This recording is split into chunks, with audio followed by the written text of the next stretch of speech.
இயேசு கிறிஸ்துவினாலும் உங்கள் யாவருக்கும் கிருபையும் சமாதானமும் உண்டாவதாக.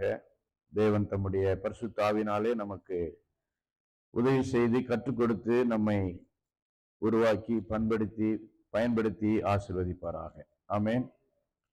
இந்த நாளிலே பெற்றோர்கள் அனைவருக்கும் என்னுடைய சார்பாக பெற்றோர்கள் தின வாழ்த்துக்களையும் நான் தெரிவித்துக் கொள்கிறேன். தந்தையர் தின வாழ்த்துக்களையும் தெரிவித்துக் கொள்கிறேன். தந்தையர்னு சொல்லும் பொழுது, ஃபாதர்னு சொல்லும் பொழுது மதரை நம்ம பிரிக்க முடியாது இல்லையா?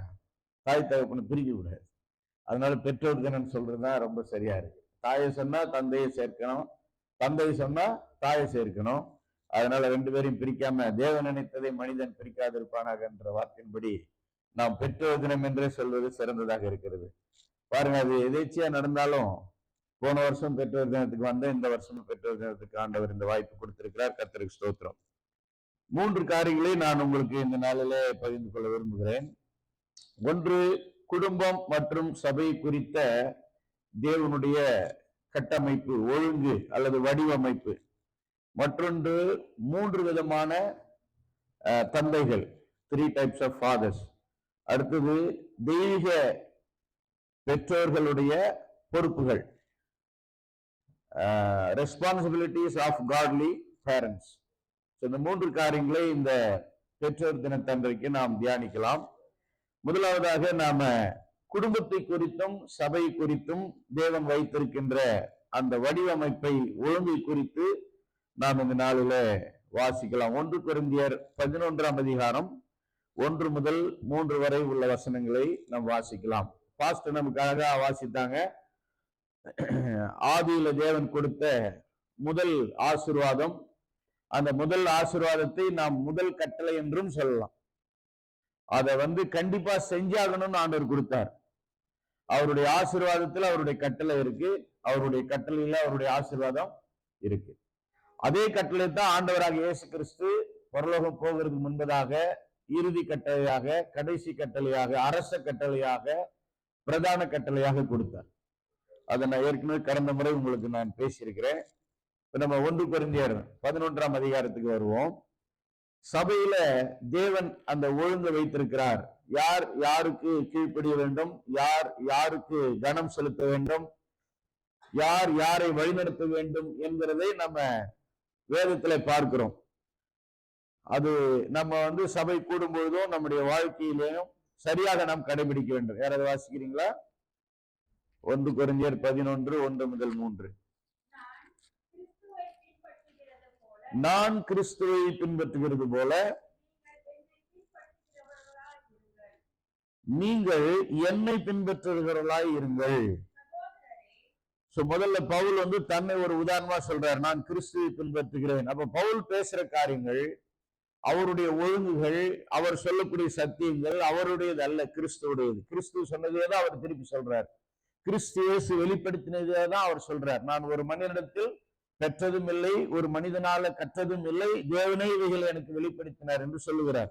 அப்போ ஆண்டவர் சொன்னதை அப்படியே நான் செய்கிறேன், இயேசுவிடம் பார்த்ததை நான் அப்படியே செய்கிறேன், ஆவியானவர் வெளிப்படுத்தினதை அப்படியே செய்கிறேன், நான் செய்கிற மாதிரியே நீங்களும் செய்யுங்க, என்னை பின்பற்றுங்கள்னு சொல்றார். என்னைய பொறுத்த அளவுக்கு இன்னைக்கு உலகத்துல நம்ம 100 மடங்கு பின்பற்ற அளவுக்கு ஒரு ஆவிக்குரிய தலைவரை காட்ட முடியுமானா சில நேரத்துல காட்ட முடியுது.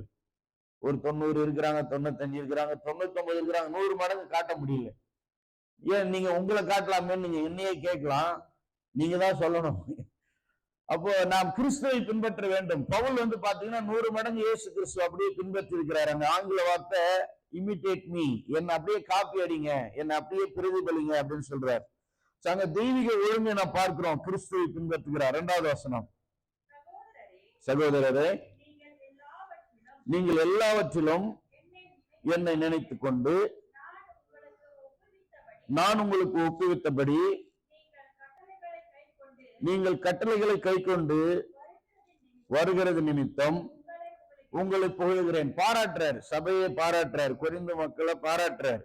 என்ன பாராட்டுறாருன்னா, நீங்கள் எல்லாத்திலும் என்னை நினைச்சு பாக்குறீங்க, என்னுடைய வாழ்க்கையை பாக்குறீங்க, என்னுடைய முன்மாதிரியை பாக்குறீங்க, என்னுடைய வழிகாட்டுதலை பாக்குறீங்க, நான் எப்படி வாழ்ந்திருக்கிறேன்னு என்னை பாக்குறீங்க.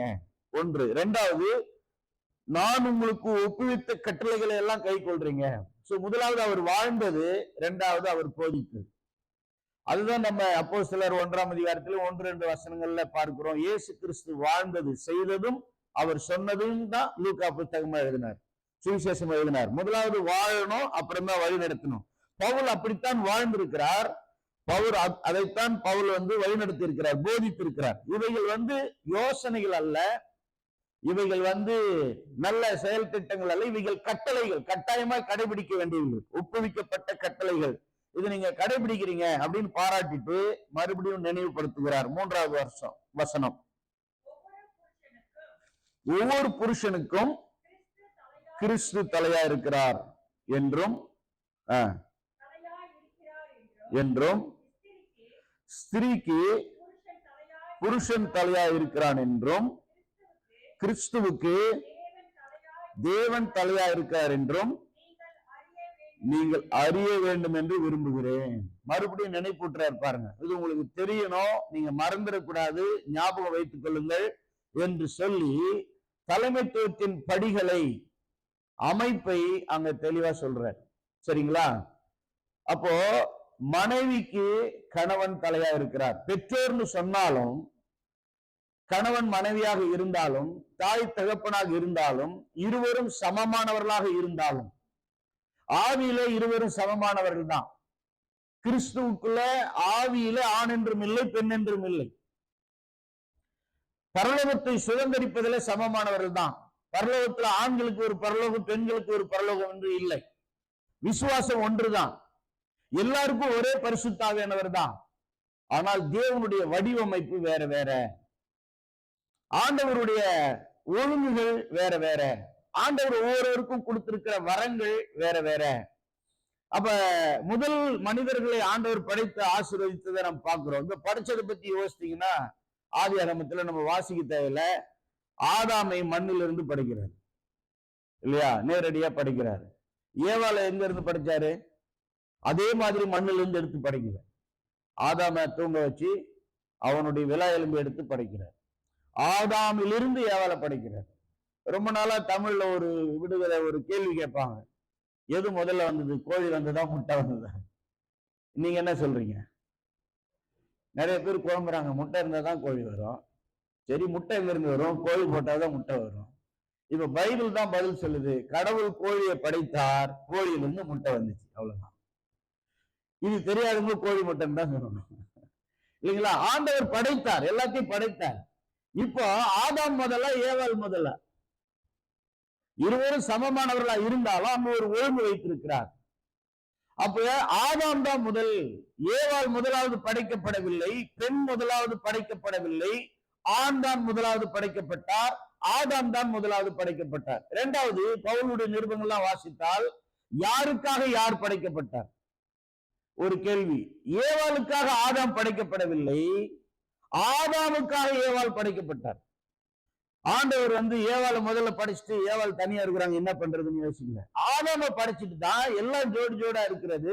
ஆதாமுக்கு ஏற்ற துணை இல்லையே, ஆதாமுக்கு ஒரு துணை வேண்டுமே.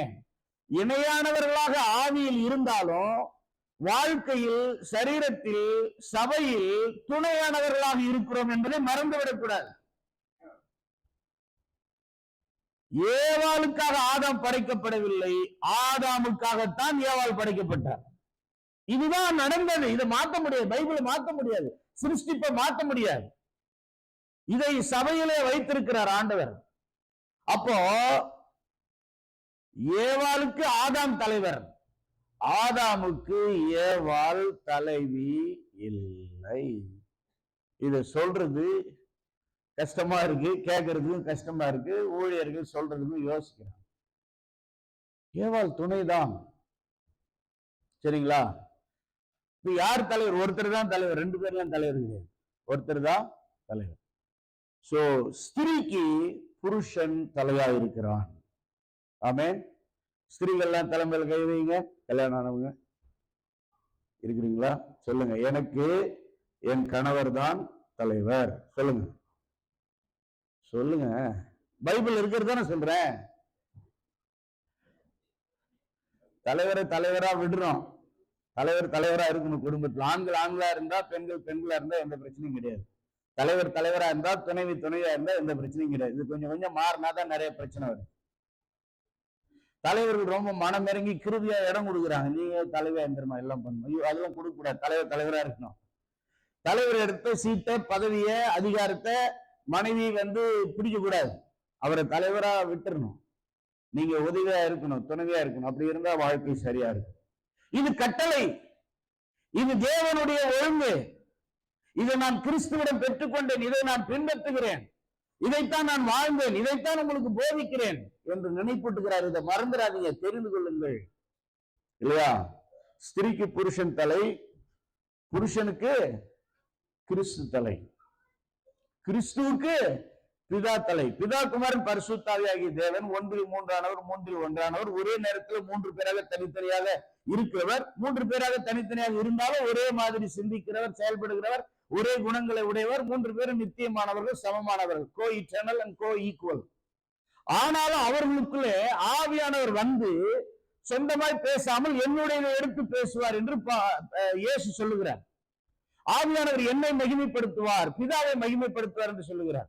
அப்ப இயேசுவானவர் பூமியில் இருக்கும்போது பிதாவை மகிமைப்படுத்தினார். சொந்தமாய் ஒன்றும் பேசாமல் பிதா சொன்னதை மாத்திரம் சொன்னார், பிதா பேசி சொன்னதை மாத்திரம் பேசினார், பிதாவுக்கு சித்தமானதை மாத்திரம் செய்தார், பிதாவை மகிமைப்படுத்தினார், பிதாவை உயர்த்தினார், பிதாவுக்கு கீழ்ப்படிந்திருந்தார், மரண பரியந்தம் கீழ்ப்படிந்தார். பிதாவும் இயேசு சமம். ஆனா அவங்களுக்கும் ஒரு தெய்வீக ஒழுங்கு இருக்குது. இயேசு பிதாவுக்கு கீழ்ப்படிந்திருக்கிறார், பிதா இயேசுக்கே தலைவரா இருக்கிறார். 1 கொரிந்தியர் 15:24-30 வரைக்கும் வாசிக்க தேவையில்லை. அங்க சொல்லப்படுகிறது, எல்லாவற்றையும் இயேசுவின் பாதத்திற்கு கீழாக்குவார் பிதாவானவர். எல்லா எதிரிகளும் இயேசுவின் கால் பாதத்திற்கு கீழாகும் வரை இயேசுவானவர் ஆளுகை செய்ய வேண்டும்.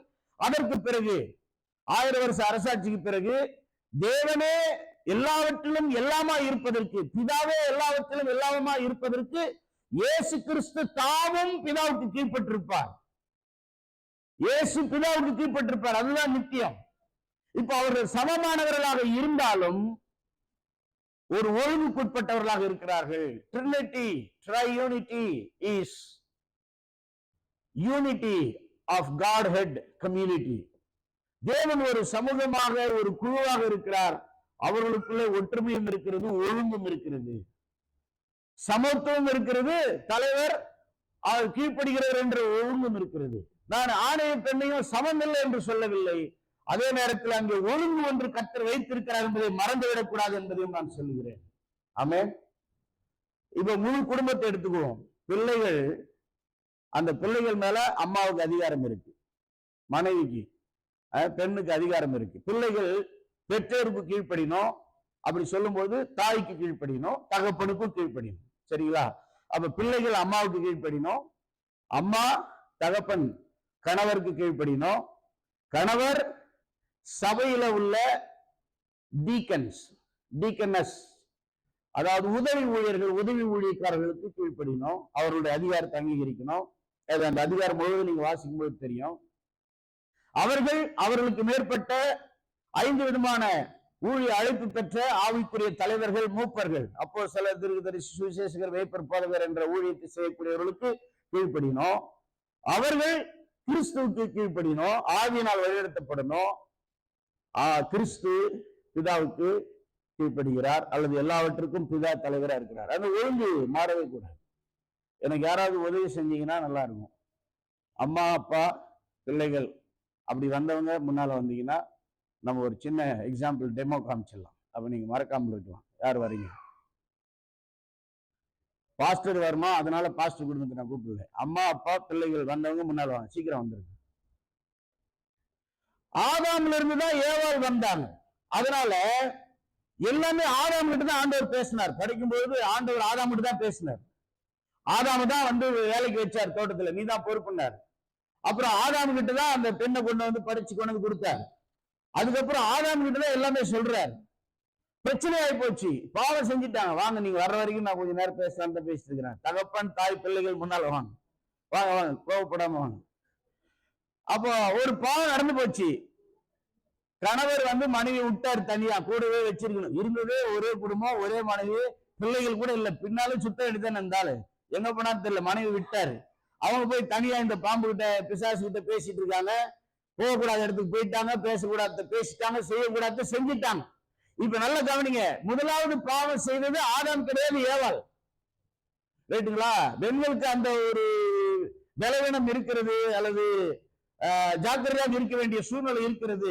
அவங்களுக்கு துணை தேவை, பெண்களுக்கு துணை தேவை. அப்போ பாவம் நடந்த பிறகு ஆண்டவர் நேரா பாவம் செய்ய தூண்டது பிசாசுன்னு ஆண்டவருக்கு தெரியும். பிசாசு கேள்வி கேட்கல, முதல்ல பாவம் செஞ்சது ஏவாள்னு தெரியும். ஏவாளை கேள்வி கேட்கல ஆண்டவர். நேரா ஆதியாகமம் 3ஆம் அதிகாரம் 9ஆம் வசனத்துல ஆதாமே எங்கே இருக்கிறான் தான் கேட்டார். ஏன்னா அவர் தான் பொறுப்பு. குடும்பத்துல எது நடந்தாலும் தகப்பன் தான் பொறுப்பு. அல்லேலூயா. தந்தையர் தினமானதுனால தந்தையர்களுக்கு நான் நினைப்பூட்டுகிறேன். உயர்வானாலும் தாழ்வானாலும், நன்மையானாலும் தீமையானாலும், பாவமானாலும் பரிசுத்தமானாலும், குடும்பத்துல எது நடந்தாலும் நீங்க தான் பொறுப்பு. கர்த்தர் உங்களை தான் கணக்கு கேட்பார். ஆதாமே எங்க இருக்கிறான்னு தான் கேட்டார். ஆதாமிட்ட பேசும்போது அவன் நீங்க கொடுத்த அந்த பொண்ணுதான், அவங்க இழுத்த பிறகுதான் ஏவாள்கிட்ட பேசினார். அவன் சாகு போக்கு சொன்ன பிறகுதான் ஏவாள்கிட்ட பேசினார். எது வேணாலும் ஆதாம் மட்டும் தான் ஆண்டவர் பேசுவார். ஆண் தான் அதற்கு பொறுப்பாக இருக்கிறார். கரெக்டுங்களா? ஆண் தான் ஆதாரம், அஸ்திபாரம், மூலாதாரம். அவர் தான் எல்லாத்துக்கும் ஃபவுண்டேஷன், கடகால். ஒரு பெரிய கட்டடம் மலேசியாவில் கட்டுறதுக்கு பேர் பண்ணதுல ஒரே உயரமா இருக்குது. ஆனா அந்த ஃபவுண்டேஷன் எங்க இருக்குது? ஃபவுண்டேஷன் மறைஞ்சுதான் இருக்கும், ஆனா கட்டடம் தான் கம்பீரமா இருக்கும். குடும்பத்தார் மிக சிறப்பா இருப்பாங்க, மனைவி சிறப்பா இருப்பாங்க. அதுக்கு எல்லாம் காரணம் ஆண் தான். ஸோ பொதுவா உலகத்துல என்ன சொல்லுவாங்க, ஒரு மனிதனுடைய வெற்றிக்கு பின்னால யார் இருக்கிறாங்கன்னா ஒரு பெண் இருக்கிறாங்க. பைபிள் படி பார்த்தா ஒரு மனைவியினுடைய வெற்றிக்கு பின்னால, ஒரு குடும்பத்தினுடைய வெற்றிக்கு பின்னால ஒரு ஆண், ஒரு கணவர், ஒரு தந்தை இருக்கிறார். ஆமென். அம்மான்னா சும்மா இல்லடா, அவ இல்லைன்னா யாரும் இல்லடான்னு சொல்றாங்க. நான் சொல்றேன், அப்பா இல்லைன்னா அம்மாவே இல்லடா, அப்பா இல்லைன்னா எதுவுமே இல்லடா, எல்லாம் தப்பா போயிடக்கூடாதுன்னு. ஆமென். அப்போ அப்பா அப்படிங்கிற வார்த்தை எபிரேய வார்த்தை, அதுக்கு அர்த்தம் சோர்ஸ், மூலாதாரமானவர், புரோஜெனிட்டர், உடனிருந்து உருவாக்கியவர், நரிஷர், எல்லாவற்றையும் பராமரித்து வழங்குபவர், அந்த அர்த்தம் இருக்கு. அதனால்தான் கடவுளை தன்னை தகப்பன் என்று சொல்லுகிறார். ஆமென். இந்த டெமோ பார்த்துலாமா? வாங்க, ஒரு சேர் எடுக்க முடியுமா? ஒரு சேர் எடுத்துவாங்க. இல்ல பரவாயில்ல, எடுத்துவாங்க. வாங்க சிஸ்டர், வாங்க. சரி, சிஸ்டரை உட்கார வச்சிடலாம், நீங்க பின்னால் நின்னுங்க. வாங்க பிள்ளைகள், வாங்க பிள்ளைகள், வாங்க. அம்மா கால் கீழே உட்காந்துருங்க. ஓகே, ஆமா, ரைட்டு. பாஸ்டர் வாங்க. பாருங்க, இதுதான் தேவனுடைய ஒழுங்கு. பிள்ளைகள் மேல அம்மாவுக்கு அதிகாரம் இருக்கு. பிள்ளைகள் அம்மாவுக்கு கட்டாயம் கீழ்ப்படிந்து ஆகணும், கனம் செலுத்திதான் ஆகணும். ரைட்டுங்களா? அதே நேரத்துல அம்மா எல்லாத்தையும் அவங்க இஷ்டத்துக்கு பண்ண முடியாது. கணவரை கன்சல்ட் பண்ணணும். கன்சல்ட் பண்ணலன்னா இன்சல்ட் பண்றாங்கன்னு அர்த்தம். ரைட்டுங்களா? அப்ப கணவரோட கன்சல்ட் பண்ணி தான், கணவருடைய அன்போடு, ஆதரவோடு, அதிகாரத்தோடு, ஆசீர்வாதத்தோடு தான் எல்லாம் செய்யணும். தன் இஷ்டத்துக்கு எதையுமே செய்யக்கூடாது. தன் இஷ்டத்துக்கு எதையாவது செஞ்சோம்னா பிசாசுக்கு ஜன்னல் கதவு எல்லாத்தையும் திறந்து பூரையும் உடச்சு விடுறோம்னு அர்த்தம். ரைட்டுங்களா? அவன் தனி கிடையாது, தனி கிடையாது. அதே போல கணவரும் தேவனுடைய ஆலோசனை இல்லாம செய்யக்கூடாது. மனைவனுடைய ஆலோசனையை கேட்கறது தப்பு இல்லை. நான் ஒவ்வொரு வார்த்தையும் யோசித்து கவனமா தான் பேசுறேன். சரிங்களா? அப்ப பிள்ளைகள் மேல அம்மாவுக்கு அதிகாரம் இருக்கு, மனைவி மேல கணவருக்கு அதிகாரம் இருக்கு, கணவர் மேல உடன் ஊழியக்காரர்களுக்கு அதிகாரம் இருக்கு. நீங்க மேல அவர்கள் மேல மூப்பருக்கு, பாஸ்டருக்கு, மேய்ப்பருக்கு அதிகாரம் இருக்கு. இந்த பிள்ளைகளுக்கு ஏதாவது ஆகி அவங்க சாஞ்சாங்கன்னா, அவங்க விழுற மாதிரி இருந்தா அம்மா தாங்குவாங்க. யார் மேலதான் விழுவாங்க? ஆமா, மனைவிக்கு அல்லது அம்மாவுக்கு எதனா ஆச்சு, அவங்க சாகுறாங்கன்னா யார் மேல சாகுவாங்க? கணவர் மேல சாகுவாங்க. அவர் தான் தாங்குவாரு. அவருக்கு எதனா ஒன்று அவர் விழுகிறார் அப்படின்னா சபை தாங்கும். சபைக்கு ஏதாவது ஒன்று அவர்கள் பலவீனம் அடைகிறாங்க, விழுகிறாங்கன்னா ஊழியர்கள் தாங்குவார்கள். அவர்களுக்கு பின்னால யார் தான் இருக்கிறது? ஆண்டவராக இயேசு கிறிஸ்து இருக்கிறார். ஆமென். ஆமா, ஊழியக்காரரே தள்ளாடுறாரு, அவருக்கு பலவீனமா இருக்குன்னா இயேசு தாங்குவார் இல்லையா? இயேசுவோடு கூட பிதாவும் பரிசுத்த ஆவியானவரும் இருக்கிறார். இப்ப நல்ல கவனிங்க, இயேசுவின் அதிகாரத்திற்கு, ஆவியானவருடைய வழிநடத்தலுக்கு உட்பட்டுத்தான் ஊழியர்கள் இருக்கிறார்கள். ஊழியர்கள் தங்கள் இஷ்டத்துக்கு எல்லாத்தையும் பண்ண முடியாது. தேவனை கவனிச்சு, தேவனை கனப்படுத்தி, தேவனிடத்துல ஆலோசனை கேட்டு, ஆவியானவராக வழிநடத்தப்பட்டு, தேவனுடைய வார்த்தையின்படி, தேவனுடைய ஆவியின்படி தான் செய்ய வேண்டும். ஊழியக்காரனா என்ன வேணாலும் பண்ண முடியாது. அப்போ உடன் ஊழியர்கள், உதவி ஊழியர்கள், ஊழியக்காரரை கனப்படுத்தி அவருக்கு கீழ்ப்படிஞ்சுதான் செய்ய வேண்டும். அப்ப பெற்றோர்கள் ஆண்கள் என்ன செய்யணும்? உதவி ஊழியர்களையும் மூப்பர்களையும் கனப்படுத்தி அவங்களுக்கு கீழ்ப்படியணும். ஸோ ஊழியர்கள் தேவனுக்கு கீழ்ப்படுகிறது போல குடும்பங்கள் ஊழியர்களுக்கு கீழ்ப்படிய வேண்டும். நான் மறுபடியும் சொல்றேன், ஊழியர்கள் தேவனுக்கு கீழ்ப்படுகிறது போல குடும்பங்கள் ஊழியர்களுக்கு கீழ்ப்படிய வேண்டும். மனைவி கட்டாயமா, கண்டிப்பா, நிச்சயமா, எப்போதும் கேள்வி கேட்காம கணவருக்கு கீழ்ப்படிய வேண்டும். மனைவிகளே உங்கள் சொந்த புருஷனுக்கு எதெல்லாம் சௌகரியமா இருக்கிறது அதுல எல்லாம் கீழ்ப்படியுங்கள். அப்படி இருக்கு பைபிள்ல. எல்லா காரியத்திலேயும் கீழ்ப்படியுங்கள். அதே நேரத்தில் கணவர்களே உங்கள் மனைவியை நேசியுங்கள், அன்பு கூறுங்கள். அது எப்படி அன்பு கூறணும்? கிறிஸ்து உயிரை கொடுத்து சபையை நேசித்ததை போல கணவர் உயிரை கொடுத்து மனைவியை நேசிக்கணும். அவங்க உயிரை எடுப்பாங்க, நீங்க உயிரை கொடுக்கணும். அதுதான் ஒழுங்கு. உயிர் கொடுக்கறதுக்கு தானே வச்சிருக்கிறோம் இல்லையா? இப்ப இதுல எது மாறினாலும் பிள்ளைகள் பெற்றோருக்கு கீழ்ப்படியணும் இல்லையா? மனைவி கணவருக்கு கீழ்ப்படியணும், கணவர் உதவி ஊழியர்களுக்கும் மூப்பர்களுக்கும் ஊழியக்காரர்களுக்கு கீழ்ப்படியணும், எல்லாரும் சேர்ந்து தேவனுக்கு கீழ்ப்படியணும். அல்லேலூயா, ஆமென். போங்க, தேங்க்யூ, நன்றி. ஏன்னா இது மாதிரி ஏதாவது செஞ்சாதான் நீங்க மறக்க மாட்டீங்க. இதுதான் divine umbrella, divine design, divine orders, தெய்வீக குடை, தெய்வீக ஒழுங்கு, தெய்வீக கட்டமைப்பு, தெய்வீக வடிவமைப்பு. இந்த பேக்ரவுண்ட்ல, இந்த கண்ணோட்டத்துல தான் நான் இன்னைக்கு பேச போகிற சத்தியங்களை நீங்கள் விளங்கிக் கொள்ள வேண்டும். 3 விதமான தந்தையர்கள் இருக்கிறார்கள். There are 3 types of fathers. முதலாவது சரீர பிரகாரமான தந்தையர்கள், பிசிக்கல் fathers. இது நம்ம எல்லாருக்கும் தெரியும். போன வருஷம் வந்தப்ப நான் யாத்திராகமத்துல இருந்து பேசினேன். முக்காடு இருக்கு இல்ல, முக்காடு சிஸ்டர் அழகா போட்டிருக்காங்க. முக்காடு, அந்த முக்காடு ஏன் போடுறோம் தெரியுங்களா? அதே 1 கொரிந்தியர் 11 தான் 4 இருந்து 16 வரைக்கும் இருக்கு. அதுல 2 கிரேக்க வார்த்தை இருக்கு. அதை குறித்து இன்னொரு நாளைக்கு நான் பேசுறேன். நிறைய பேர் விட்டுறாங்க. கிருபையின் காலத்துல அதெல்லாம் ஒண்ணும் இல்லை, வெஸ்டர்ன் கல்ச்சர்ல அவங்க போடுறதும் இல்லை. நான் தனிப்பட்ட முறையில முக்காடு போடணும்னு நம்புறேன், விசுவாசிக்கிறேன், போதிக்கிறேன். குறிப்பா பைபிளே தெளிவா சொல்லுது, 2 நேரம் முக்காடு போடணும். 1 ஜெபம் பண்ணும்போது முக்காடு போடணும், போட்டிருக்கு பைபிள்ல. படிச்சா நேரமாகும், கிரேக்க வார்த்தையெல்லாம் சொன்னா நேரமாகும். 2வது தீர்க்க தரிசனம் உரைக்கும் போது முக்காடு போடணும். தீர்க்க தரிசனம் என்பது ஆவியினால் ஏவப்பட்டு பேசுறது. இப்ப நான் பேசுறது கூட தீர்க்க தரிசனம் தான். Every sermon, every spiritual teaching is a prophecy. Not only telling about the future. ஏதோ எதிர்காலத்தை சொல்றது மட்டும் தீர்க்க தரிசனம் நினைக்காதீங்க. ஆவியினால் ஏவப்பட்டு சொல்லுகிற ஆலோசனைகள், வார்த்தைகள் தீர்க்க தரிசனம். ஆவியினால் ஏவப்பட்டு சபையில பகிர்ந்து கொள்ளுதல், பேசுதல் தீர்க்க தரிசனம். ஆவியினால் ஏவப்பட்டு ஆவிக்குரிய சத்தியத்தை சத்தியமா கர்த்தருக்காக வைராக்கியமா தேவ சித்தத்தை பேசுகிற போதனை, பிரசங்கம் தீர்க்க தரிசனம். சோ அப்படி பேசும்போது பெண்கள் முக்காடு போடணும். ஏன் முக்காடு போடணும்னா தலையை மூடணும். ஏன் தலையை மூடணும்னா நான் தலை இல்லை அப்படின்னு சொல்றதுதான். எனக்கு மேல கணவர் என்கிற தலைவர் இருக்கிறார், அவருக்கு மேல உதவி ஊழியர்கள் என்கிற தலைவர்கள் இருக்கிறார்கள், அவருக்கு மேல முதன்மை ஊழியர்கள் என்கிற ஆவிக்குரிய தலைவர்கள் இருக்கிறார்கள், அவருக்கு மேல வழிநடத்துகிற ஆவியானவர் தலைவரா இருக்கிறார், அவருக்கு மேல கிறிஸ்து சபையின் தலைவரா இருக்கிறார், அவருக்கு மேல பிதா எல்லாத்துக்கும் தலைவரா இருக்கிறார். இவ்வளோ தலைவர்கள் எனக்கு மேல இருக்கிறாங்க. அவர்களை மதித்து அவர்கள் எல்லாம் பார்த்து கொண்டிருக்கிறார்கள். நான் பேசுகிறது சரியா தவறா என்று நிதானிக்கிறார்கள் என்பதையும் நான் நினைத்து பயந்து சத்தியத்தை சத்தியத்தின்படி ஆவியானவர் சொன்னதை சரியா மறைக்காம அவை அடக்கத்தோடு, பெண்மையோடு, மென்மையோடு, ஞானத்தோடு, கவனத்தோடு பேசணும். உண்மையா ஜெபிக்கணும், உள்ளபூர்வமா இதயபூர்வமா ஜெபிக்கணுங்கிறதுக்கு தான் முக்காடு போட சொல்லிட்டாங்க. ஆமே. அப்ப அங்க ஒரு வார்த்தை இருக்கு, முடியே முக்காடா இருக்குன்னு இருக்கு. அது என்னது அப்படின்னா, இன்னொரு பைபிள் ஸ்டடியில் தான் சொல்லணும். முழு உடலை மூட தேவையில்லை, அதற்கு முடிய முக்காடா இருக்கிறது, தலையை மட்டும் மூடணும் அப்படிங்கிற முக்காட சொல்லப்பட்டிருக்கு. அதுதான் இன்னொரு கிரேக்க வார்த்தை அர்த்தம். 2 கிரேக்க வார்த்தை இருக்கு. நம்ம இன்னொரு நாளைக்கு அதை படிக்கலாம். யாத்திராகமம் 20ஆம் அதிகாரம் 12வது வசனத்துல, போன முறை நான் வந்தப்ப யூத கலாச்சாரம், ரபிமார்களுடைய போதனைகள் அதையெல்லாம் வச்சு நான் உங்களுக்கு சொன்னேன். யாருக்கு ஞாபகம் இருக்குன்னு தெரியல. 10 கட்டளையில 5 பிரிச்சோம்னா 2 பலகைகள்ல 5 கட்டளைகளாக எழுதப்பட்டிருந்தது.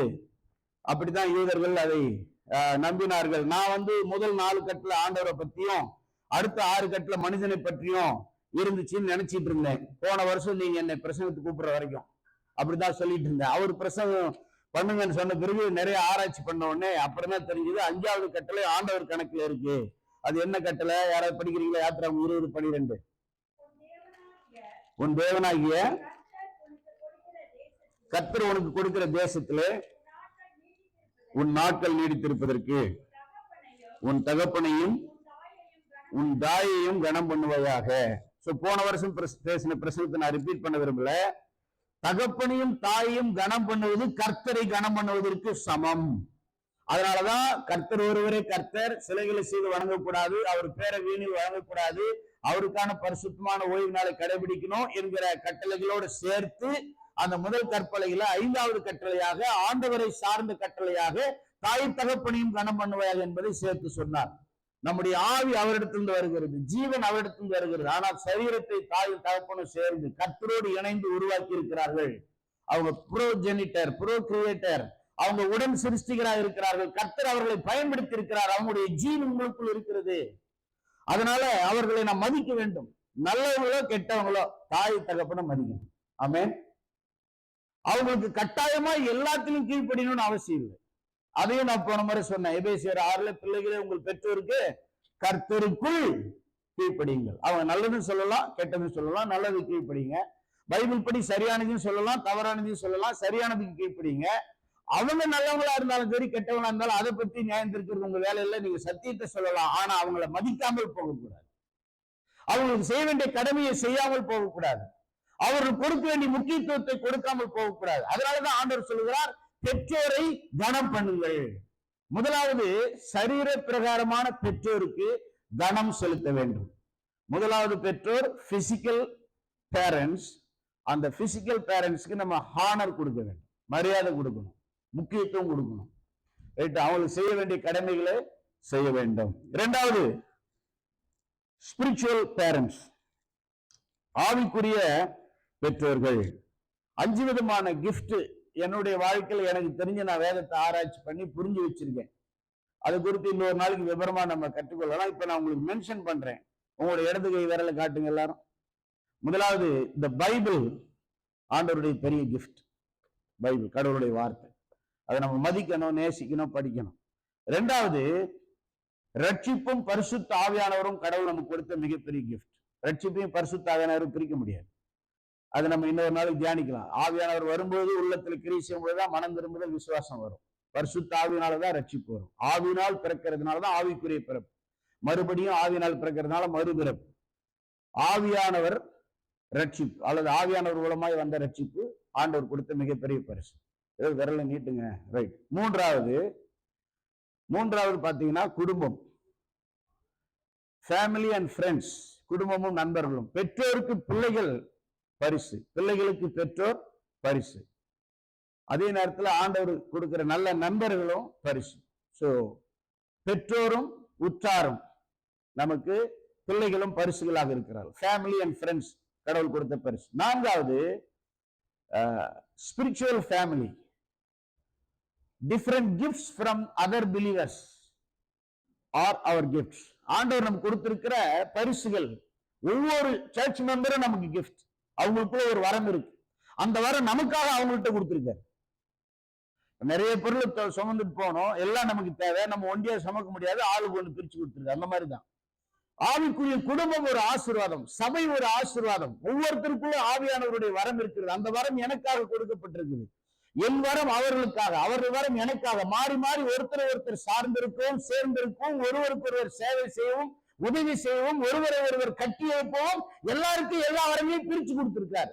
எல்லாருக்கும் ஒரு நபருக்கு எல்லா வரங்களும் கொடுக்கல, எல்லாருக்கும் வேற வேற வரங்களை பிரிச்சு கொடுத்திருக்கிறார். அதனால சபை குடும்பம், அவர்களுக்கும் கொடுக்கப்பட்ட வரங்கள், எனக்கு கொடுக்கப்பட்ட பரிசுகள். கடைசியா பாத்தீங்கன்னா ஆவிக்குரிய தலைவர்கள் ஆண்டவர் கொடுத்த பரிசுகள். Amen. Spiritual leaders, deacon, deaconess, elders.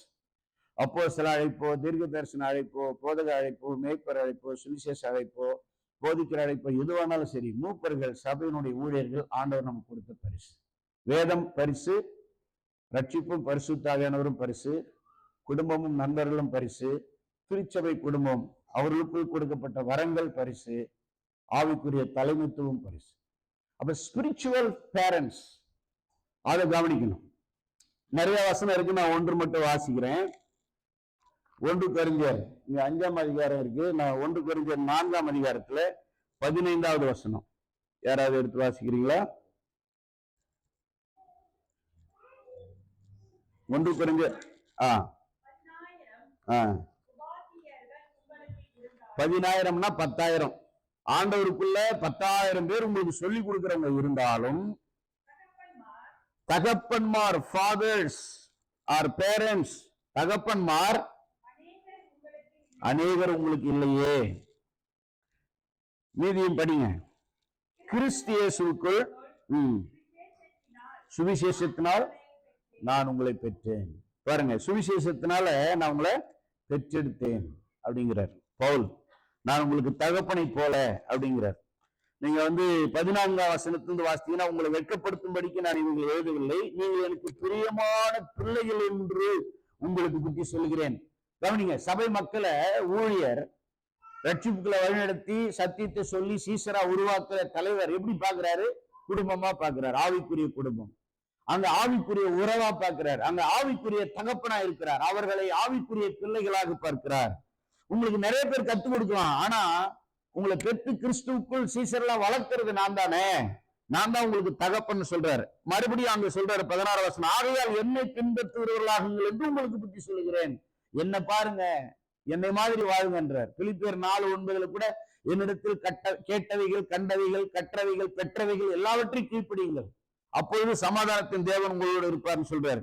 அதே போல 17ஆம் வசனத்துல, இது நிமித்தமாக எனக்கு பிரியமும் கர்த்தருக்குள் உண்மையும் உள்ள என் குமாரனாகிய தீமோத்தேயுவை, என் மகன்றார். தீமோத்தேயு பிசிக்கல் சன் இல்ல, சரீரத்தின்படி பெற்றதல்ல.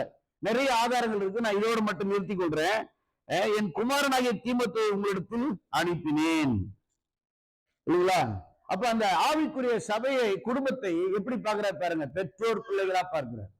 நல்ல கவனிங்க, சபையில ஊழியம் செய்கிற, உங்களுடைய ஆவிக்குரிய வளர்ச்சிக்காக பாடுபடுகிற ஊழியர்கள், அவங்க பகுதி நேரமோ முழு நேரமோ, கவனிங்க, அவங்க உங்களை விட வயசுல சின்னவங்களோ பெரியவங்களோ, ஆவிக்குரிய கண்ணோட்டத்தின்படி கர்த்தர் அவர்களை அழைத்ததுனால, உங்க மேல தலைவர்களாக வைத்திருப்பதனால அவர்கள் உங்களுக்கு ஆவிக்குரிய பெற்றோர்களாக இருக்கிறார்கள். அல்லேலூயா. இந்த ஆவிக்குரிய பெற்றோர்களுக்கு கொடுக்க வேண்டிய மரியாதையை கொடுக்கணும், முக்கியத்துவம் கொடுக்கணும், முக்கியமா அவர்களுக்கு கீழ்ப்படிய வேண்டும். அதான் நல்ல கவனிங்க, you honor your physical parents, you may not obey everything. ரைட்டுங்களா? சிலது அவங்க தவறா சொல்லலாம், கீழ்ப்படியணும்னு அவசியம் இல்லை. சரியானதுக்கு, நியாயமானது கீழ்ப்படியலாம். சரீர பிரகாரமான பெற்றோருக்கு. ஆவிக்குரிய பெற்றோர்களுக்கு கீழ்ப்படிதான் ஆக வேண்டும். அவங்க ஆவிக்குரிய காரியத்தை தான் சொல்லுவாங்க. அவங்க ஒரு வேளை மாத்தி சொன்னா அவன் ஆவிக்குரிய பெற்றோரா இல்லை, அவ்வளவுதான். பைபிளுக்கு விரோதமா சொன்னாங்கன்னா அவன் ஆவிக்குரிய பெற்றோரா இல்லை. இப்ப ஆவிக்குரிய பெற்றோருக்கு மரியாதை கொடுத்தா மட்டும் போதாது, இங்க கீழ்ப்படிய வேண்டும். ஐயா ஸ்தோத்திரம், ஸ்தோத்திரம், அது மட்டும் போதாது. வாங்க சாப்பிடுங்க, அது மட்டும் போதாது. சரிங்க சரிங்க, அது போதாது. போதிக்கிற வசனத்தின்படி வாழணும், சொல்லிக் கொடுக்கிற ஆலோசனையை கேட்கணும், சொல்லக்கூடிய கண்டிப்பை ஏற்றுக்கணும், சொல்லக்கூடிய உபதேசத்தை சந்தோஷமா பெற்றுக்கொள்ளணும், பயந்து கீழ்ப்படிந்து அடங்க வேண்டும், அவங்க சொல்றபடி செய்ய வேண்டும், வாழ வேண்டும். இன்னைக்கு பெற்றோர் தினத்துல பெற்றோரை கனப்படுத்துவோம், ஆவிக்குரிய பெற்றோர்களையும் நாம் அங்கீகரித்து அவர்களுக்கு கீழ்ப்படிவோம். அப்போது கர்த்தர் நம்மை ஆசீர்வதிப்பார். மூன்றாவதாக, சரீர பிரகாரமான பெற்றோர், ஆவிக்குரிய பெற்றோர். மூன்றாவதாக நித்திய தகப்பன், இட்டர்னல் ஃபாதர். யார் இட்டர்னல் ஃபாதர்? இயேசு கிறிஸ்து. மத்தேயு 23ஆம் அதிகாரம் 9வது வசனம், 8ல இருந்து 10 வரைக்கும் வாசிக்கணும், நேரம் இல்ல. மத்தேயு 23:9 வாசிங்க. பூமியிலே ஒருத்தனையும் அப்பான்னு கூப்பிடாத, ஒருத்தனையும் ஃபாதர்னு சொல்லாத, ரைட்டா? பிதா என்று சொல்லாதிருப்பாயாக. ஏன்? படிங்க மீதி. பரலோகத்தில் இருக்கிற ஒருவரே உங்களுக்கு பிதாவா இருக்கிறார். பெற்றவனை அப்பான்னு தான் சொல்லணும், மற்றவனை அப்பான்னு சொல்லணும்னு அவசியம் இல்லை. பிசிக்கலா உங்களை பெற்றெடுத்த தகப்பன அப்பான்னு கூப்பிடுங்க, அவரை தவிர யாரையும் அப்பான்னு கூப்பிடாதீங்க. ஆவிக்குரிய பெற்றோர்களை அப்பாவா மதிக்கணும், அப்பான்னு கூப்பிடணும்னு அவசியம் இல்லை. It is not title, it is a spiritual relationship. இது ஒரு பதவியோ தலைப்போ அல்ல, ஆவிக்குரிய உறவு. சரிங்களா? நல்ல கவனிங்க. அதனாலதான் கத்தோலிக்க மதத்துல கல்யாணம் பண்ணாதவரை ஃபாதர்னு கூப்பிட்டுக்கிறோம். கல்யாணம் பண்ணி குழந்தை பெற்றாதானே ஃபாதரு. அவர் கல்யாணம் பண்ணாமலே குழந்தை பெற்றுக்காமலே அவரை ஃபாதர்னு கூப்பிட சொல்றோம். பைபிள் என்ன சொல்லுது? ஒருத்தனையும் ஃபாதர்னு சொல்லாதுன்னு சொல்லுது. பெற்றவரை அப்பான்னு கூப்பிடுறோம், அது இங்க சொல்லப்படல. உபதேசம் வரும்போது அப்பான்னு கூப்பிட்டா யாருதான் கூப்பிடணும்?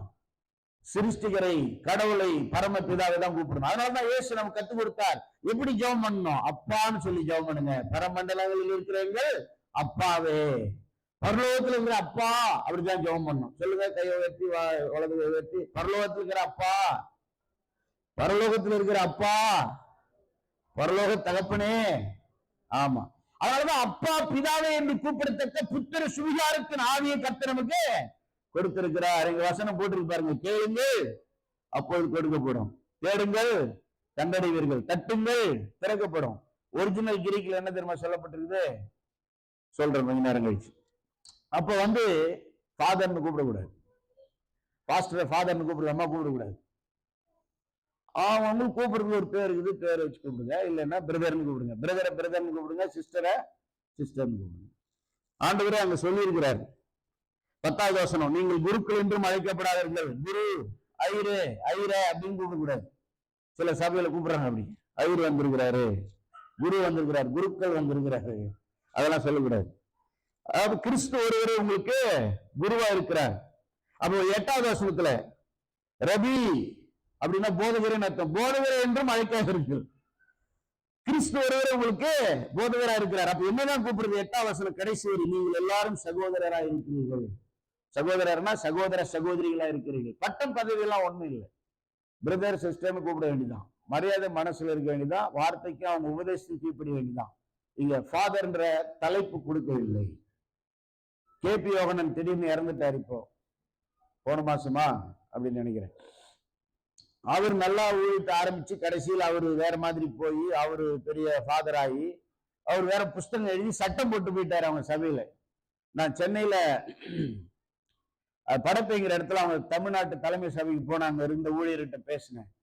அவங்களை எல்லாம் ஃபாதர்னு கூப்பிடணும்னு சட்டம் போட்டு போய்க்கிறார், புக் எழுதி வச்சுக்கிறார். சர்ச்சில் உள்ள பாஸ்டரை ஃபாதர்னு கூப்பிடணுமா? பைபிள் என்ன சொல்லுது? ஒருத்தனையும் ஃபாதர்னு கூப்பிடாதீங்கன்னு சொல்லுது. சரிங்களா? சோ வார்த்தையில நம்ம அங்கீகரிக்கிறது அங்கீகரிப்பு இல்ல, மனசுல மதிக்கிறது தான், வாழ்க்கையில கீழ்ப்படுகிறது தான் உண்மையான அங்கீகரிப்பு. அல்லேலூயா. நமக்கு ஒரே ஃபாதர் யாரு தான்? பரலோக பிதா தான், பரம பிதா தான். அப்ப அவர் நமக்கு யாரா இருக்கிறார்? சங்கீதம் 106:13 படிங்க. சங்கீதம் 106:13. இல்ல 103:13 தான். 103:13 படிங்க. சங்கீதம். தகப்பன் தன் பிள்ளைகளுக்கு இறங்குகிறது போல கர்த்தர் தமக்கு பயந்தவர்களுக்கு மனசு இறங்குகிறார்.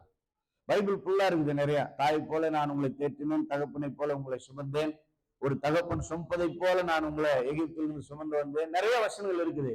ஒரு அப்பா பிள்ளைகளுக்கு கஷ்டம் பார்த்து மனசு இறங்குற மாதிரி, அவங்க கேட்கும்போது, கூப்பிடும்போது, கெஞ்சும் பொழுது மனம் இறங்குற மாதிரி ஆண்டவர் நமக்கு மனம் இறங்குகிறார். ஒரு தகப்பனை போல மனம் இறங்குகிறார். இந்த கேளுங்கள் அப்படிங்கிறது கிரேக்க மொழியில் எப்படி இருக்குன்னா, கிடைக்கும் வரை கேட்டுக்கொண்டே இருங்கள்.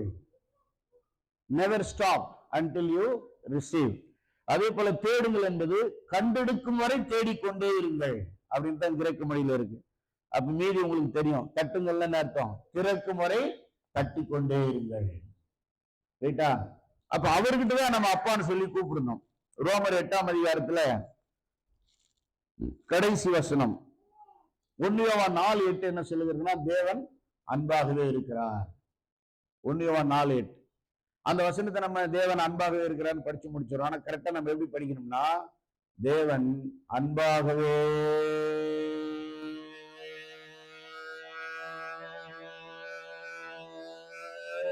இருக்கிறான்னு படிக்கணும். God is love. அது சிம்பிள் பிரசன்ட் டென்ஸ்ல எழுதப்பட்டிருக்கு. Simple present tense grammar rules என்னன்னா, மாறாத உண்மைகளை எப்போதும் வழக்கமாய் நடைபெறுவதை குறிப்பிடுவதற்கு சிம்பிள் பிரசன்ட் டென்ஸ்ல சொல்லணும். ரைட்டுங்களா? ஆண்டவர் அன்பா இருக்கிறார் என்பது மாறாத உண்மை. அவர் நம்ம மேல வைத்த அன்பைத்தான் இயேசுவின் மூலமாய் சிலுவையில வெளிப்படுத்தினார். ரோமர் 5:5 நாம் பாவிகளா இருக்கையில் கிறிஸ்து நமக்காக மரித்ததுனால தேவன் நம்மை வைத்த தமது அன்பை வெளிப்படுத்தினார். தகப்பனின் அன்பு, பரலோக தகப்பனுடைய அன்பு ஒருபோதும் மாறாத. அவர் எப்போதும் அன்பாவே இருக்கிறார்.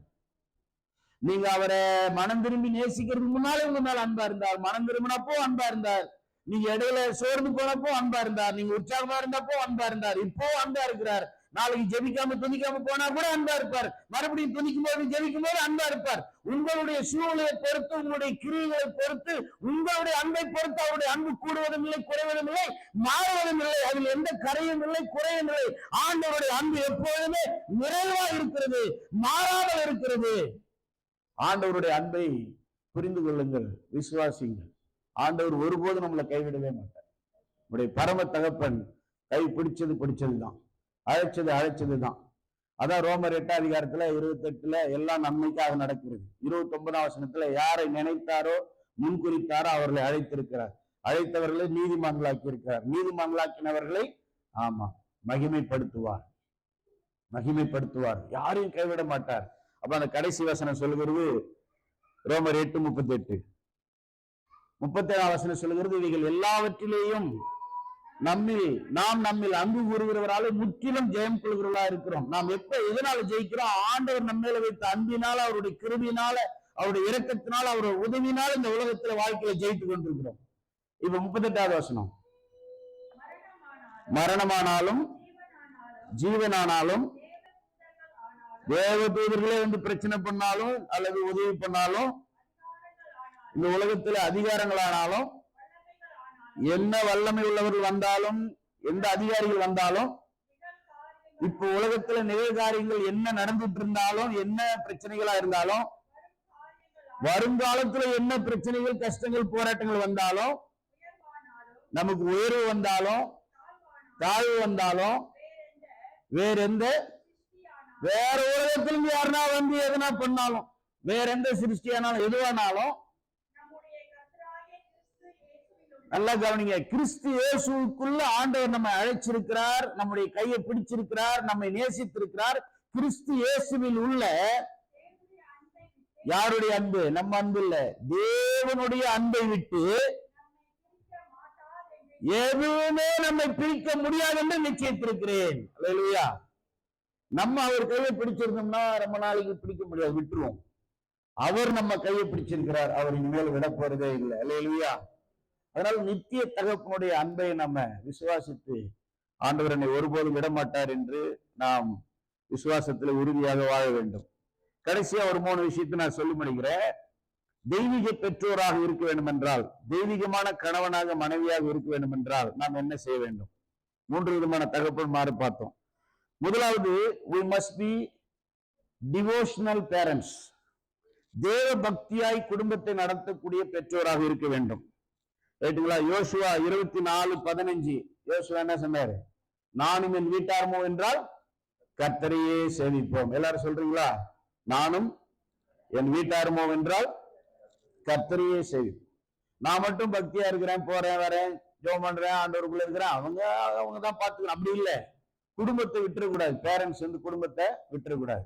ஸோ முதலாவது பிசிக்கல் பேரண்ட்ஸ்க்கு ஹானர் பண்ணணும், ஸ்பிரிச்சுவல் பேரண்ட்ஸ்க்கு ஒபே பண்ணணும், இட்டர்னல் ஃபாதருக்கு வர்ஷிப் பண்ணணும், ஆராதனை செய்யணும், நித்திய பிதாவை மகிமைப்படுத்த வேண்டும், ஆராதிக்க வேண்டும்.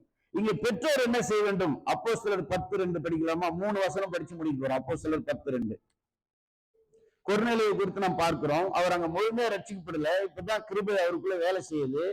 ஆண்டவர் அவரை தேடி வராரு, ஆண்டவர் அவரை ரட்சிக்கிறதுக்கு திட்டம் போட்டிருக்காரு, எல்லாம் ஆண்டவருடைய திட்டத்தின்படி நடந்து கொண்டிருக்குது. பாருங்க, ஆரம்பத்திலே அவர் எப்படி இருக்கிறார் பாருங்க. இன்னும் முழுமையான ரட்சிப்புல வந்து பரிசுத்தாவி பெறவே இல்லை, கிருபையில தான் இருக்கிறாரு. ஆரம்பம் தான். ஆரம்பத்துல எப்படி இருக்காருன்னா, அப்போஸ்தலர் 10:2 அவன் தேவ பக்தி உள்ளவனும், நல்லா கவனி, வீட்டுல ஒருத்தரையும் விடல, வீட்டார் அனைவரோடும் தேவனுக்கு பயந்தவனுமா இருந்து. அப்படின்னு என்ன அர்த்தம்? வீட்டாருக்கு தேவ பக்தியை சொல்லி கொடுக்கிறாரு, வீட்டாருக்கு தேவ பக்தியை வாழ்ந்து காட்டுறாரு, தேவனுக்கு பயந்து வாழும்படி வீட்டாரை வழி நடத்துறாரு.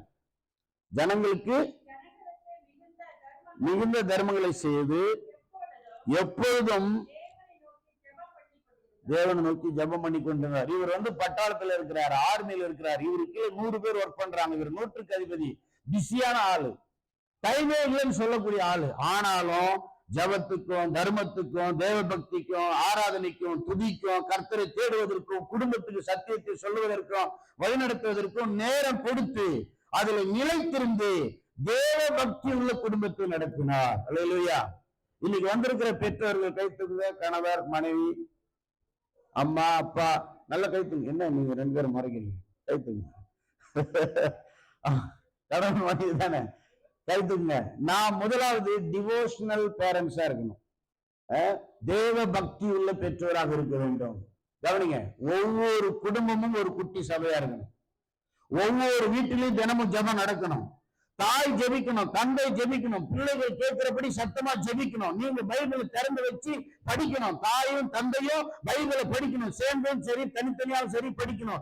வீட்டுல ஆண்டவருடைய பாடல் சத்தம் ஒலிக்கணும், பிரசங்கங்கள் ஆடியோ வீடியோ ஒலிக்கணும். நீங்க சத்தமா இந்த பைபிளை படிக்கிறது உங்க பிள்ளைகளுக்கு கேட்கணும், பக்கத்து வீட்டு கேட்கணும், ஆடியோ பைபிள் சத்தம் கேட்கணும், பாடுறது துணிக்கிறது இருக்கணும். குடும்பமா சேர்ந்து ஜெபிக்கணும், குடும்பமா சேர்ந்து கர்த்தருடைய வார்த்தையை தியானிக்கணும், கர்த்தருடைய வசனத்தை பேசணும். பிள்ளைகளுக்கு தேவ பக்தியை தேவ பயத்தை பரிசுத்தத்தை கற்றுக் கொடுக்கணும். பிள்ளைகளுக்கு நல்ல வழிகளை போதனைகளை சொல்லிக் கொடுக்கணும், சத்தியத்தை சொல்லணும், ரட்சிப்புக்குள்ள நடத்தணும், அவர்களை வழிநடத்தணும்.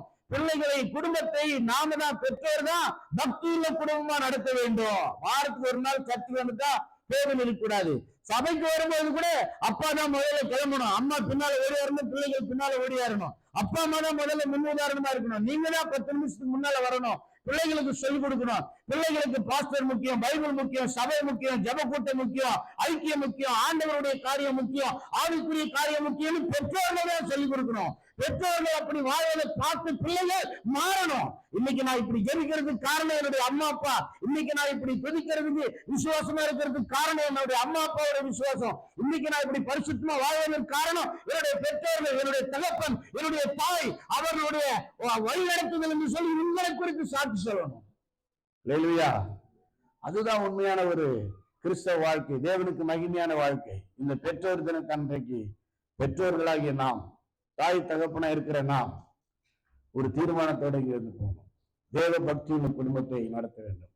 தேவ பக்திக்குள்ள டிவோஷனுக்குள்ள நம்முடைய பிள்ளைகளை நடத்த வேண்டும். படிப்புக்கும் வேலைக்கும் உலக வசதிகளுக்கும் நிறைய முக்கியத்துவம் கொடுக்கிறோம். தேவ பக்தியா வாழ்வதற்கு நேரம் கொடுக்கிறோமா? இல்ல நேரம் இல்லைன்னு எஸ்கேப் ஆகிறோம். இரண்டாவதாக பெற்றோர்கள் என்ன செய்ய வேண்டும்? We must be disciplining parents. கண்டித்து சீர்திருத்துகிற ஒழுங்கு நடவடிக்கை மேற்கொள்கிற பெற்றோராக இருக்க வேண்டும். கண்டிக்கிற பெற்றோராக இருக்கணும். நீதிமொழிகள் 13:24 படிங்க. எபிரேயர் 12:7 படிங்க. நீதிமொழிகள் 13:24. எபிரேயர் 12:7.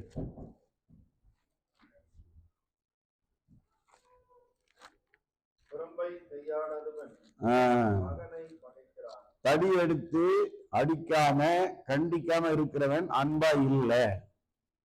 கண்டிக்காத தாய் பிள்ளையை கெடுக்கிறாள்.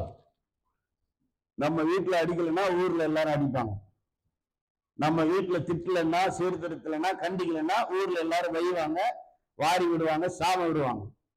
நம்ம வீட்டுல அவங்க மனசு வலிக்கிற மாதிரி, அழுகிற மாதிரி, சிந்திக்கிற மாதிரி, உணர்ற மாதிரி கடுமையா பேசலன்னா, ஸ்ட்ரிக்டா இல்லைன்னா ஊர்ல நாருவாங்க, அப்புறம் ரொம்ப வாருவாங்க. நமக்கு பேர் ரொம்ப கஷ்டமா வரும். நம்ம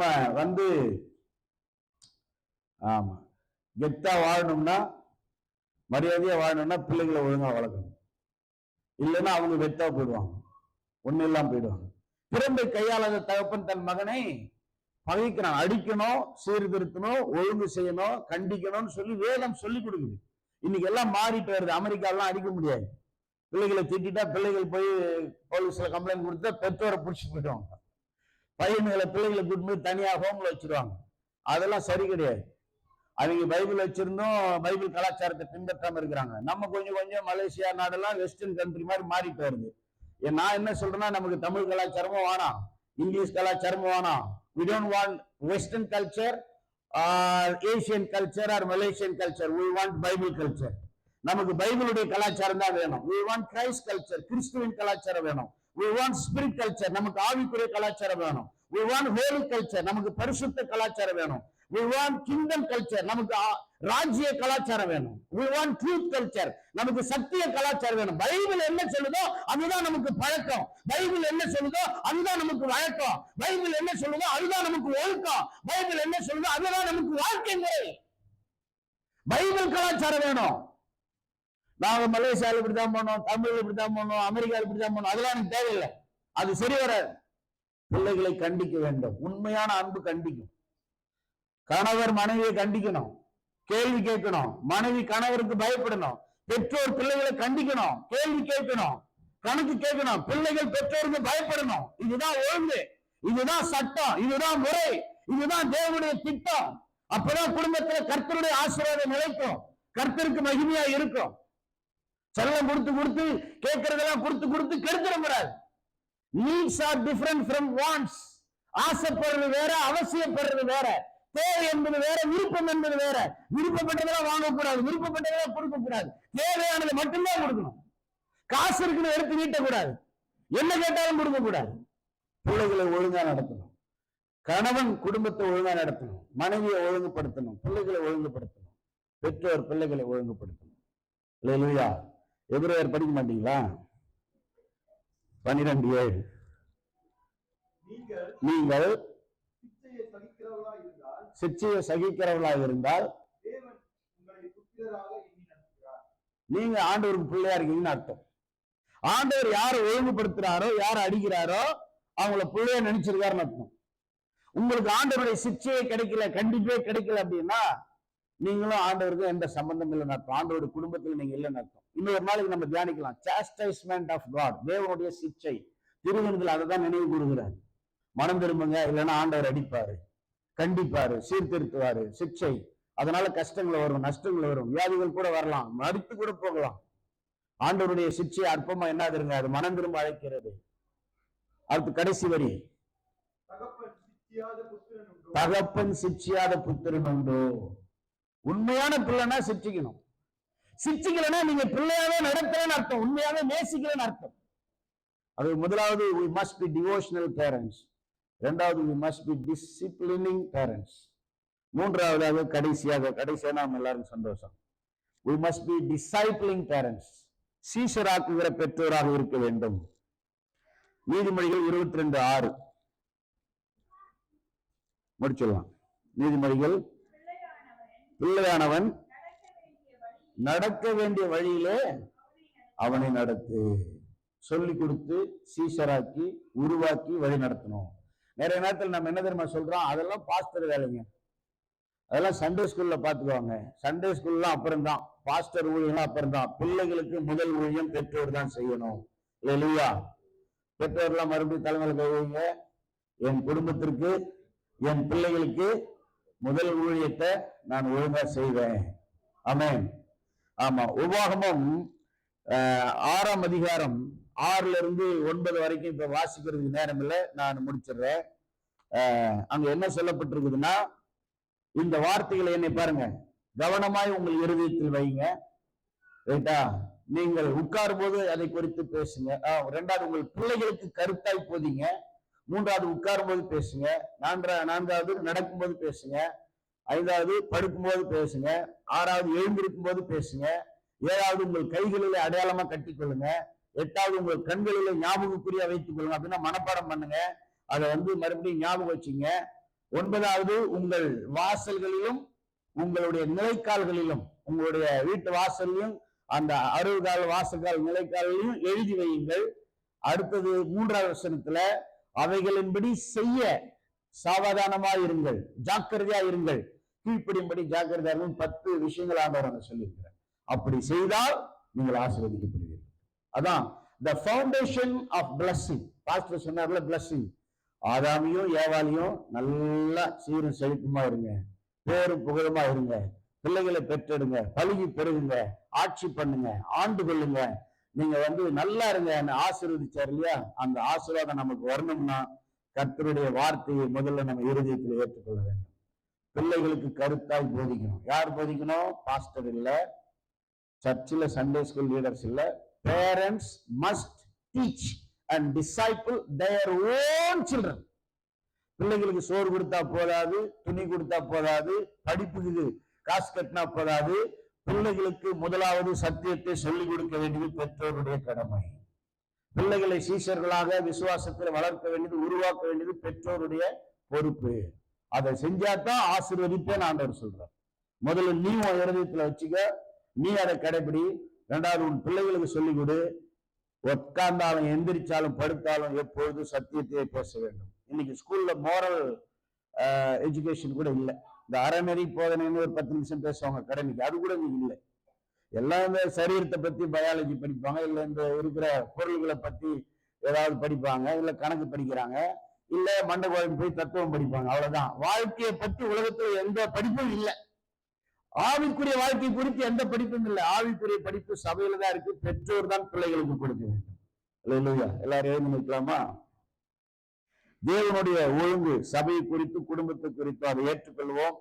3 விதமான பெற்றோர்கள்: சரீர பிரகாரமான பெற்றோர்கள், ஆவிக்குரிய பெற்றோர்கள், பரம தகப்பன் நித்திய பெற்றோர். ஆகவே சரீர பிரகாரமான பெற்றோருக்கு நாம் கனம் செலுத்த வேண்டும், ஆவிக்குரிய பெற்றோர்களுக்கு கீழ்ப்படிய வேண்டும், நித்திய தகப்பனுக்கு ஆராதனை செய்ய வேண்டும், மகிமை செலுத்த வேண்டும். நாம் நல்ல தெய்வீகமான பெற்றோர்களாக குடும்பங்களாக இருக்க வேண்டும் என்றால் நாம் ஆண்டவருக்குள்ள தேவ பக்திக்குள்ள குடும்பத்தை வழிநடத்த வேண்டும், ஒழுக்கத்துக்குள்ள குடும்பத்தை வழிநடத்த வேண்டும், சீஷர்களாக உருவாக்க வேண்டும். ஆண்டவராக இயேசு கிறிஸ்து பரலோகம் போகிறதுக்கு முன்னால முதல் கொடுத்த ஆசீர்வாதத்தை தான் மறுபடியும் சொல்லிட்டு போனார். வானத்திலும் பூமியில சகல அதிகாரம் எனக்கு கொடுக்கப்பட்டிருக்கிறது, ஆகையால் என் அதிகாரத்தோடு நான் சொல்லுகிறேன், அரசனாக உங்களுக்கு சொல்லுகிறேன், உங்கள் ஆண்டவராக சொல்லுகிறேன், புறப்பட்டு போங்க, சுவிசேஷத்தை பிரசங்கம் பண்ணுங்க, சீஷர்ல உருவாக்குங்க, ஞானஸ்நானம் கொடுங்க, நான் கற்றுக் கொடுத்ததையெல்லாம் போதியுங்கள், இவைகளை செய்வீர்களானால், இவைகளை கடைபிடிப்பீர்களானால் நான் உங்களோடு கூட எப்பொழுதும் இருப்பேன். இதை முதல்ல குடும்பத்துல செய்யணும். குடும்பத்துக்கு நேரம் கொடுத்து, ஆவிக்குரிய காரியங்களுக்கு நேரம் கொடுத்து, பிள்ளைகளுக்கு ஆண்டவரை குறித்து பேசணும். சுவிசேஷத்தை நம்ம பிள்ளைகளுக்கு நம்ம சுவிசேஷத்தை சொல்லிக் கொடுக்கணும். இன்னைக்காவது படுக்கிறதுக்கு முன்னால குடும்பமா ஜெபம் பண்ணிட்டு கொஞ்சம் ஆண்டவரை பத்தி பேசிட்டு தூங்குங்க. ஒரு தீர்மானம் எடுங்க. நீங்க கணவர் இல்லைனாலும் மனைவி அதை செய்யணும்னு சொல்லிக் கொடுங்க. எங்க வீட்டுல என்னுடைய மனைவி பிள்ளைகள் தினமும் கூடி எனக்காக ஜெபம் பண்றாங்க. நான் வெளியே இருக்கும்போது நான் பேசுற பிரசங்கம் எல்லாம் ரெக்கார்ட் பண்ணி அவங்களுக்கு அனுப்புற, குடும்பமா கேட்கிறாங்க. என் மனைவி படிச்சு தியானிக்கிற சத்தியங்களை பிள்ளைகளுக்கு ஷேர் பண்றாங்க. தினமும் கூடி வந்து ஆவிக்குரிய சத்தியங்களை பேசுகிற, ஜெபிக்கிற, ஆராதிக்கிற பழக்கத்தை வச்சிருக்கிறாங்க. அது போலதான் நாம் இருக்க வேண்டும். பிள்ளைகளை நாம் சீஷர்களாக உருவாக்க வேண்டும். அப்பதான் ஆண்டவர் சொன்ன பலுகி பெருகி பூமியை நிரப்பி ஆண்டு கொள்ளுங்கள் என்ற ஆசீர்வாதம் நமக்குள்ள தங்கும். கரங்களை உயர்த்தி நம்ம ஒப்பு கொடுத்து ஜெபம் பண்ணலாம். ஆண்டவரே, பக்தியுள்ள குடும்பமாக வழிநடத்த, ஒழுக்கமுள்ள குடும்பமாக வழிநடத்த, சீஷராக்குகிற குடும்பமாக வழிநடத்த எங்களை ஒப்பு கொடுக்கிறோம். Lord, we commit ourselves to be devotional family, to be family with disciplines, to be a discipling family.